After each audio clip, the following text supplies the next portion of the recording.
আবার নিয়ে চলে আসলাম একটা বিকালের নাস্তার রেসিপি। যদিও এটা সিম্পল একটা রেসিপি, সবাই আপনারা পারেন, ফ্রেঞ্চ ফ্রাই।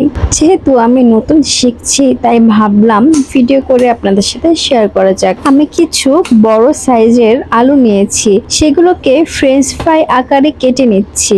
এই পদ্ধতিটা আমি ইউটিউব থেকে শিখেছি, কিভাবে ফ্রোজেন করে রাখতে হয়, তারপর যখন খেতে ইচ্ছে করবে তখন আমি ভেজে খেতে পারবো সুন্দর করে। এরপর কাটা আলুর ভিতরে আমি ঠান্ডা পানি দিয়ে অনেকক্ষণ রেস্টে রেখে দিয়েছিলাম। তারপর বলক ওঠা পানিতে আমি 3 মিনিট সিদ্ধ করে নিলাম আলুগুলো। এখন আমি আলুগুলোকে নামিয়ে নিলাম, তারপর একটা টিস্যু দিয়ে সুন্দর করে মুছে নিচ্ছি। শুকিয়ে গেলে আমি আবার বলক ওঠা তেলের ভিতর এগুলোকে 1 মিনিট অথবা 2 মিনিটের মতো ভেজে নিচ্ছি। এতে করে আলুগুলো কিন্তু পুরোপুরি ভাজা হলো না। এই আধা ভাজা আলুকে আমি ফ্রোজেন করে রেখে দিলে পরবর্তীতে যখন ইচ্ছে তখন ভেজে খেতে পারবো। এই তো আমার মোটামুটি ভাজা শেষ, আমি তুলে নিচ্ছি। তারপর এক্সট্রা তেলগুলো আমি আবার টিস্যু দিয়ে মুছে সুন্দর করে শুকিয়ে নিচ্ছি। ঠান্ডা হয়ে গেলে এখন আমি সুন্দর করে বক্সে তুলে নিচ্ছি। আমার 2 বক্স হয়েছে, এই 2 বক্স আমি এখন ফ্রিজে ফ্রোজেন করে রেখে দিব।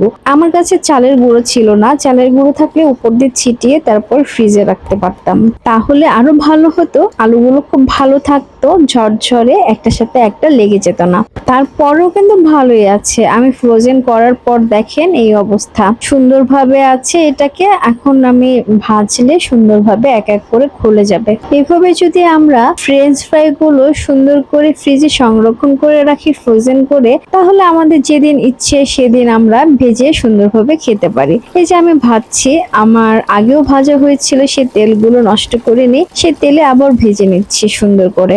যেহেতু ফ্রেঞ্চ ফ্রাই ডুবো তেলে ভাজতে হয় তাই অনেকগুলো তেল লাগে। একবার ভাজার পর তেলগুলো ফেলে না দিয়ে সুন্দরভাবে রেখে দিলে সেই তেলে আবার ভাজা যায়, কিন্তু তা 3 বারের বেশি না। আবার সে তেলগুলো নষ্ট না করে আপনারা তরকারি রান্না করে খেতে পারেন, কারণ অপচয় করা তো ভালো না।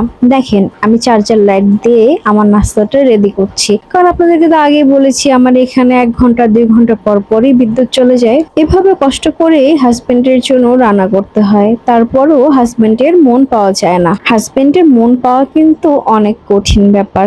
যাই হোক, আমার ফ্রেঞ্চ ফ্রাইটা রেডি হয়ে গেছে, সাথে একটু সস দিয়ে সার্ভ করে দিলাম। আমার কাছে চালের গুঁড়ো ছিল না, চালের গুঁড়ো দিয়ে ভাজলে আরো মচমচা সুন্দর হতো। নেক্সট টাইম চালের গুঁড়ো দিয়ে ভেজে আপনাদের সাথে শেয়ার করবো ইনশাল্লাহ।